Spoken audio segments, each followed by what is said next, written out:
పరిశుద్ధ గ్రంథము నుండి ఒక్క వచనము విందాము. నెహెమ్యా గ్రంథము 8వ అధ్యాయము 10వ వచనము. మరియు అతడు వారితో నిట్లనెను, పదండి, క్రొవ్విన మాంసము భక్షించుడి, మధురమైన దానిని పానము చేయుడి. ఇది వరకు తమ కొరకు ఏమీయూ సిద్ధము చేసుకొనని వారికి వంతులు పంపించుడి. ఏలయనగా ఈ దినము మన ప్రభువునకు ప్రతిష్ఠితమాయెను. మీరు దుఃఖపడకుడి, యెహోవాయందు ఆనందించుట వలన మీరు బలమొందుదురు. దేవునికి మహిమ కలుగునుగాక.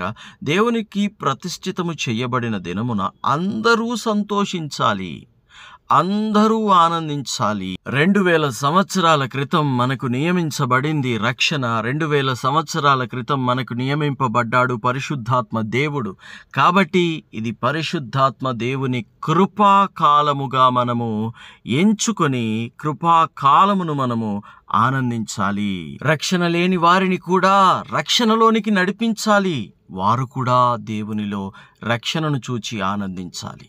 దేవునికి మహిమ కలుగునుగాక. మీరు దేవుని రక్షణను చూచుదురుగాక. ఆయన ఏర్పాటు చేసిన నిత్య జీవమును పొందుకొనుదురుగాక. ఆమెన్.